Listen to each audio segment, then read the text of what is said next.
पौधों के वर्गीकरण में संवहनी ऊतक की विशेषता का प्रयोग करने वाला पहला व्यक्ति कौन था?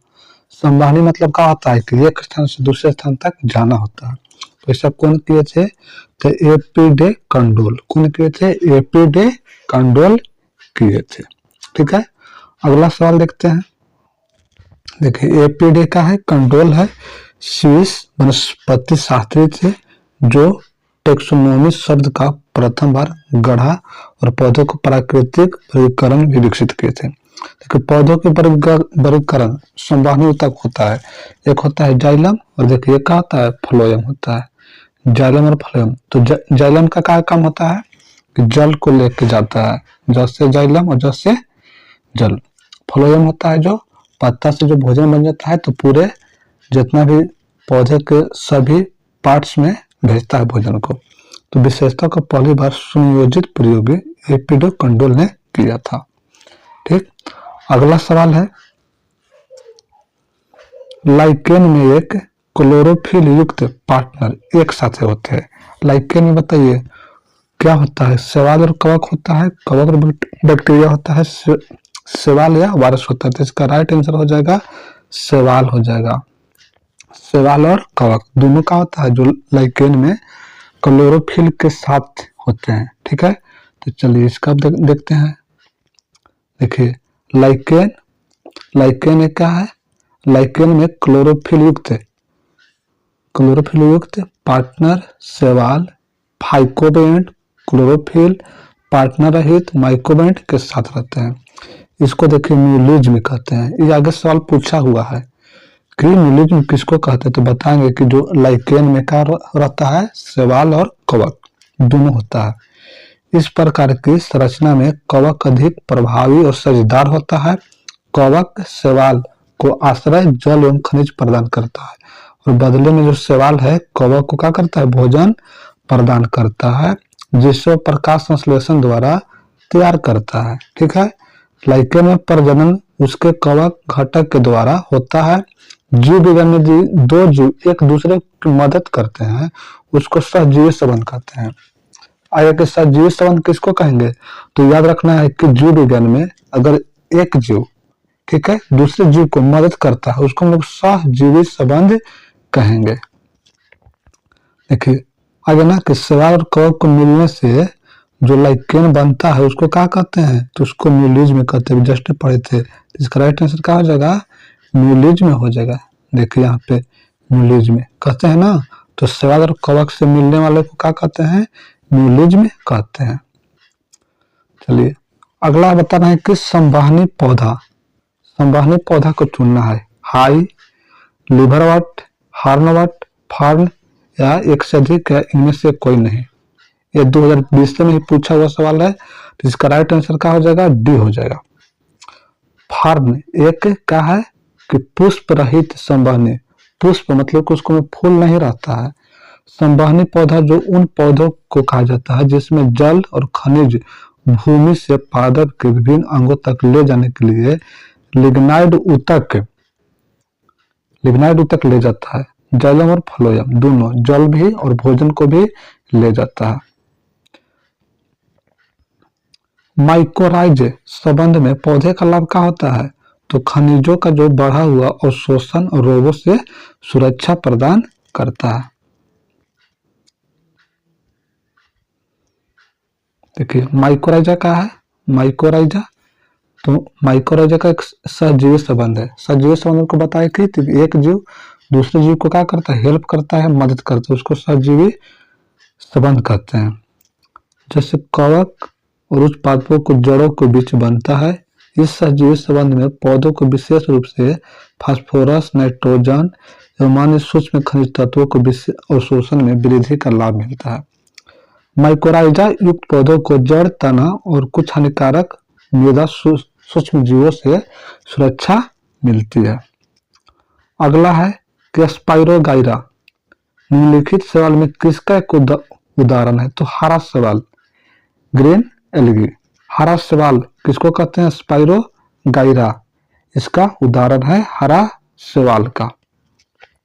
देखिए स्पाइरोगाइरा हरे सवाल का क्या है, उदाहरण है। इसमें क्लोरोफिल पाया जाता है और क्लोरोफिल के कारण ही पेड़ का जो पत्ता होता है हरा रंग होता है। प्रकाश संश्लेषण में क्रिया द्वारा स्वयं अपना भोजन बनाता है। दुनिया भर में इसकी 400 से अधिक प्रजातियां पाई जाती है।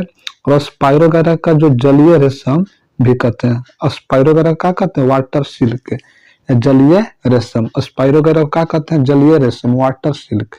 स्पाइरोगाइरा को क्या कहते हैं, जलीय सिल्क, जलीय रेशम या वाटर सिल्क कहते हैं। सवाल उदाहरण है, किसका उदाहरण है, तो इसका राइट आंसर हो जाएगा डायटम। किसका हो जाएगा, डायटम। सवाल किसका उदाहरण है, तो डायटम का है। चलिए, डायटम एक कल कोशिका वाले सवाल होता है। यह पारदर्शी उपली जो पृथ्वी पर पाए जाते हैं, ये प्रोटिस्टा जगत के जीव हैं। ठीक। अगला सवाल है कि कौन सा प्राणी जगत का सबसे बड़ा संघ है, तो सबसे बड़ा संघ जो होता है आर्थ्रोपोडा है। क्या है, आर्थ्रोपोडा का है, प्राणी जगत का सबसे बड़ा संघ है। आर्थ्रोपोडा प्राणी जगत का क्या है, सबसे बड़ा संघ है। पृथ्वी पर पाई जाने वाली सभी प्रजातियों में लगभग 2/3 प्रजाति आर्थ्रोपोडा संघ के अंतर्गत आती है। संघ इकाइनोडर्मेटा के लिए सत्य क्या है, यह त्रिस्तरीय है। इनमें सिलोमिक गुहा होती है। इनमें विशिष्ट जल संवहन तंत्र नाल होता है। यह विशेष रूप से मुक्त जीवित समुद्री जंतु होते हैं। यह इनमें से एक से अधिक होगा, तो इसका राइट आंसर क्या हो जाएगा, इसका एक से अधिक हो जाएगा। ठीक है, देखिए यहाँ पे संघ इकाइनोडर्मेटा विशेष रूप से समुद्री जीव है। यह बहुकोशिकीय उपस्थिति जीव होता है। बहुकोशिकीय मतलब होता है बहुत सारे कोशिका से मिलकर जीव का निर्माण होता है, उसको बहुकोशिकीय जीव कहते हैं। जिसमें से अच्छी तरह से विकसित और प्रणालियों होती है। अधिकांश इकाइनोडर्मेटा का आकार जैसे का तैसा होता है, जो बेलनाकार होते हैं, ट्रिपल ब्लास्टिक होते हैं तथा इनमें से सिलोमिक गुहा होती है और इनमें से विशिष्ट जल संवहन नाल तंत्र भी पाया जाता है। गलफड़े के माध्यम से श्वसन करते हैं। ठीक है, अगला है कि लाल रक्त कणिका विहीन जंतु, लाल रक्त कण कणिका विहीन जंतु किसको पाया जाता है, मेढक में, केचुआ में, सरफ में, मोर में। तो क्या होगा, तो इसका राइट आंसर हो जाएगा आपको केचुआ। क्या हो जाएगा, केचुआ में होता है रक्त विहीन, मतलब कणिका विहीन होती है। इसको में लाल रक्त कण नहीं होता है। ठीक है, इसको में लाल रक्त कण नहीं होता है। देखिए, केचुए में लाल रक्त कणिकाओं का अभाव होता है, लेकिन केचुए का रंग लाल होता है तथा रक्त के प्लाज्मा में हीमोग्लोबिन घुला होता है। क्या है कि केचुआ में लाल रक्त कणिकाओं का अभाव होता है, लेकिन केचुआ का जो रंग होता है ना, लाले होता है। ठीक है, और रक्त के प्लाज्मा में हीमोग्लोबिन के घुला होता है। ठीक, सबसे छोटा जीव बताना है, सबसे छोटा जीव जो स्वयं प्रजनन करने में समर्थ होता है, उसको बोलते हैं माइकोप्लाज्मा। उसको क्या बोलते हैं, माइकोप्लाज्मा बोलते हैं। माइकोप्लाज्मा सबसे छोटा जीव है जो स्वयं विकास एवं प्रजनन करने में समर्थ होता है। कवक पौधों में नहीं पाया जाता है। कवक पौधों में क्या नहीं पाया जाएगा, यही तो पूछ रहा है कि क्या नहीं पाया जाता है। देखिए, तो ऑक्सीजन, कार्बन डाइऑक्साइड तो होता ही है, सूर्य का प्रकाश होता ही है, पर्णहरित होता ही है। कवक पौधों में नहीं पाया जाता है, तो कवक में पर्णहरित नहीं पाया जाता है। विभिन्न कारक इनसे पादप जगत में नहीं रखा जाता है। पादप जगत में रखा जाता है, कवक पौधे नहीं होते, ये जीव एक अलग जगत होता है। ठीक है, तो इसलिए इसका राइट आंसर क्या हो जाएगा, पर्णहरित, क्लोरोफिल। जल से बाहर निकालने पर मछलियां मर जाती है। जल से बाहर निकालने पर मछलियां मर जाती है। क्यों, क्योंकि उन्हें ऑक्सीजन की अधिक मात्रा में प्राप्त होती है, उनका शारीरिक ताप बढ़ जाता है, वह श्वास नहीं ले पाते। तो इसका राइट आंसर क्या हो जाएगा, वो सांस नहीं ले पाते हैं, जिसके कारण मछली क्या हो जाते हैं, मर जाते हैं। चलिए, जल से जल से निकाल देने पर मछली मर जाती है क्योंकि श्वसन क्रिया नहीं कर पाती हैं। मछलियों में श्वसन के लिए गलफड़े पाए जाते हैं जो मुख्यतः जल में घुला ऑक्सीजन को ही ग्रहण करने के लिए अनुकूलित होते हैं। ठीक,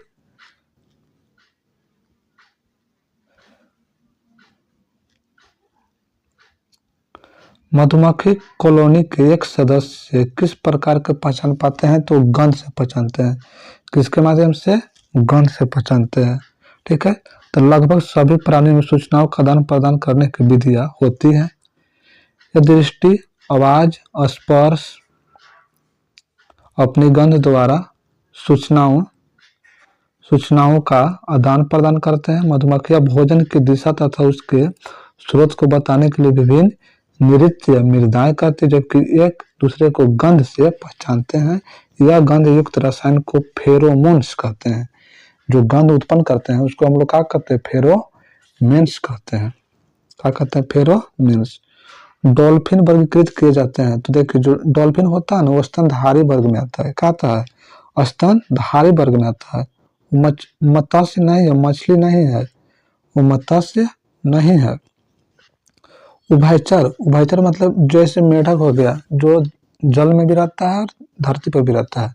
सरीसृप पे जो रेंग कर चलता है, जैसे सांप हो गया, तो डॉल्फिन का हो जाएगा, तो इसका स्तनी हो जाएगा। स्तनी मतलब कि स्तनधारी। डॉल्फिन जलीय जीव है। डॉल्फिन को अनेक प्रजातियों में पाई जाती है। इसमें गंगा नदी डॉल्फिन भारत का राष्ट्रीय जलीय जीव घोषित किया गया है।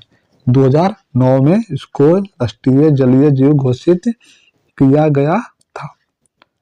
ठीक, और ये जो सांस भी लेते हैं तो जल के नीचे नहीं, अपना जो जल के ऊपरी सतह पर आकर और अपना मोड़ी जो मुंह को मतलब बाहर करके तब सांस लेते हैं। और ये गंदे जल में नहीं रहते हैं, साफ जल में और मीठे जल में रहते हैं। इसलिए नमामि गंगे के तहत गंगा को प्रदूषण मुक्त करने का सरकार फैसला लिया है या योजना चला रहा है। मेढक और टोड निम्नलिखित में किस उभयचर का उदाहरण है?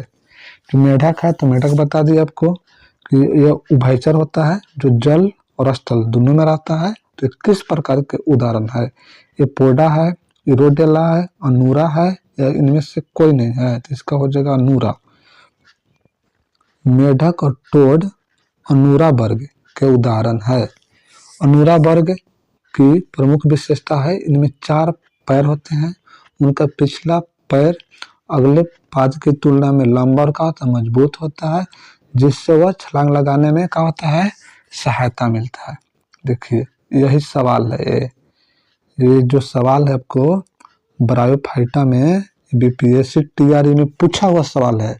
इसलिए आपको जो भी मैं बता रहा हूँ क्वेश्चन बैंक से, तो वही क्वेश्चन को रिपीट करता है। इसलिए आप लोग इस वीडियो को जरूर से जरूर देखें और शेयर करें जितना भी तैयारी करने वाले हैं। नहीं होगा तो आप लोग इसको मिला लीजिएगा। ब्रायोफाइटा में बीजाणु मारती कोशिका होती है। क्या होती है? तो द्विगुणित होती है। क्या होती है? द्विगुणित होती है। देखिए, बीपीएससी टीचर यहाँ देखिए आपको दिखा रहे एकदम प्रूफ के साथ।